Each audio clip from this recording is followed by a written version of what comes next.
singing, am I like coming alive, or Yeah. is it just like where I'm at singing? I think coming alive. Okay.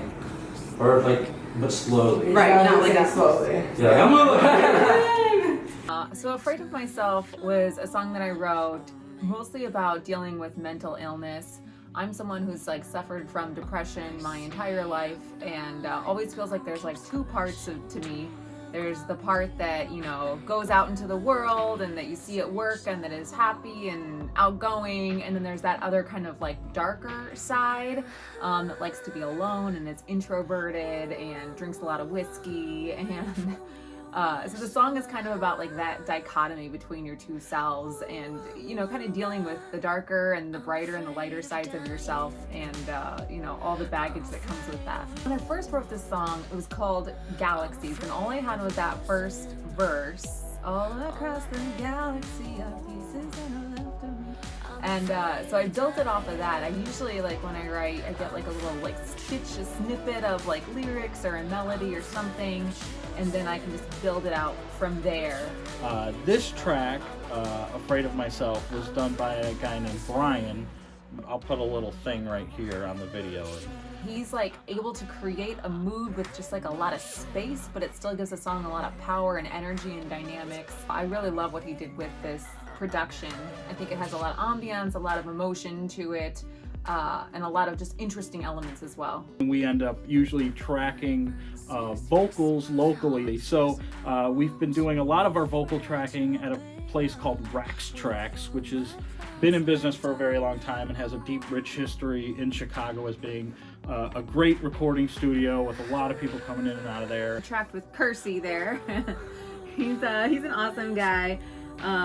Super just like chill and nice to work with. So we got to record there with their like vintage U47. It was super fancy. Yeah, they got a great room, obviously great preamps.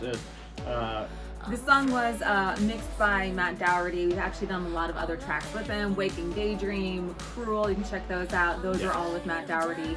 He both produced and mixed those, but he mixed this one for us. And then we mastered with Nicholas De Lorenzo, Panorama Mastering, who's been doing most of our work going forward. He's another great guy. So this is the original demo version of this song before we sent it to Brian to work his magic.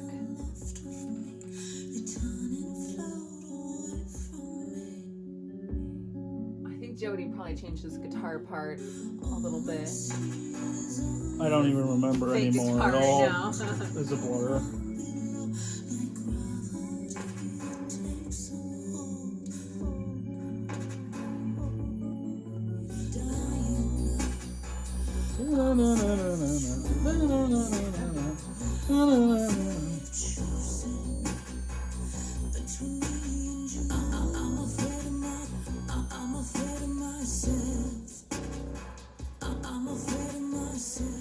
We've been super lucky when it comes to making music videos at meeting awesome, amazing, talented people through Craigslist. Exhibit 91, who made our first music videos, Craigslist, these new guys, Kyle and Josh, that we worked with, we met them through Craigslist, and I just can't speak highly enough of what they were able to create in a single day. We shot 2 music videos in one long 12-hour day, and they just like knocked it out of the park. I think it looks beautiful. They totally just like encapsulated our vision of this like dark, emotional, sinister song, and made this amazing imagery to go along with the music. This shoot that we're, for Afraid of Myself, we actually lucky enough to find a location that it was an empty apartment that had this like grimy kind of basement in it, and it was like a super long, I think we did it on a Saturday, and we show up and I didn't have the keys to get into the place, so I had to break into the house, like crawl through the window. Right, we crawled through the window.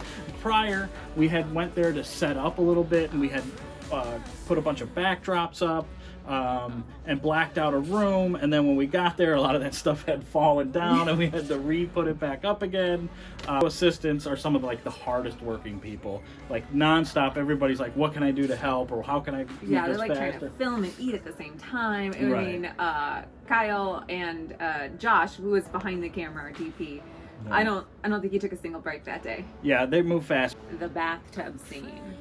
The bathtub Bathtub scene. scene was. We bought every bottle of.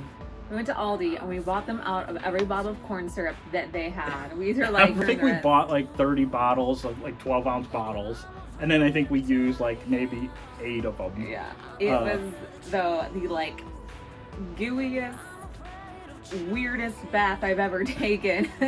Well, and then like we fill it up and think, oh, that's good, and then as soon as she gets in, it's like and sloshing like this blood all over the floors.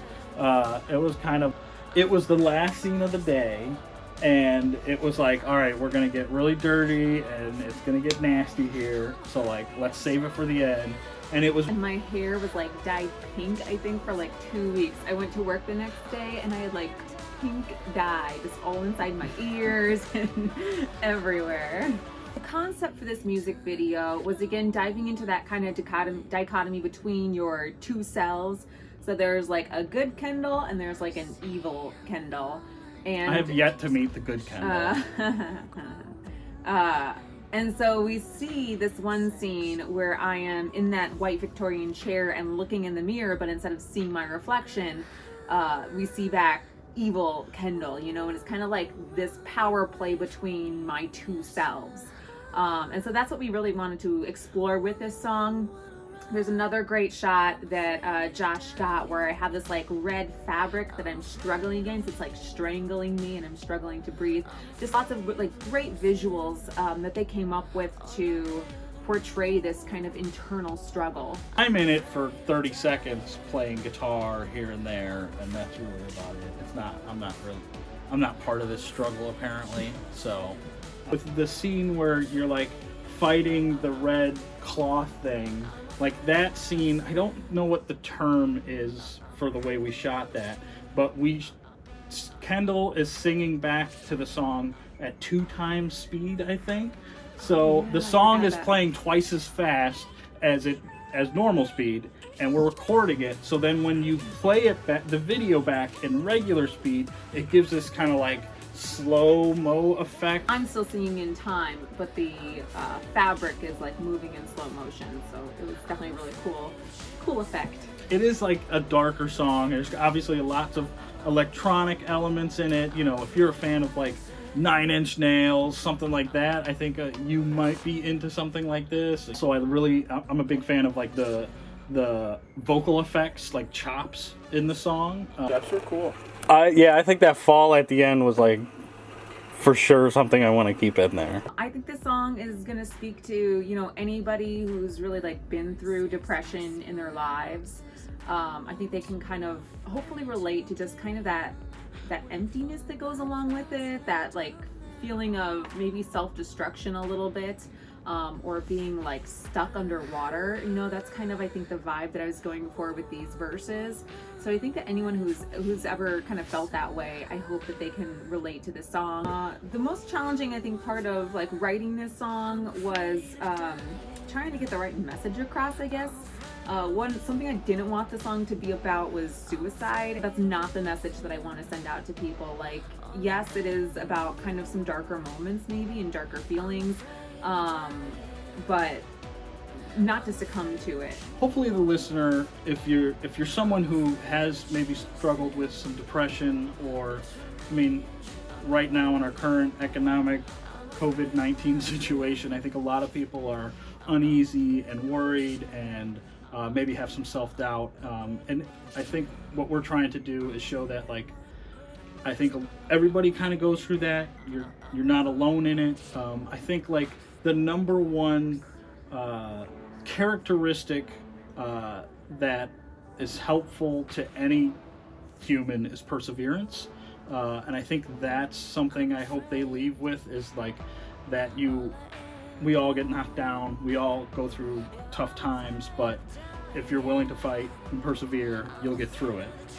Also, like, aside from the emotional aspect of it, I hope you think like, man, that's a fucking badass track. You know, the guitar, that guitar part is really cool in it. I hope you like that. I'm afraid of myself.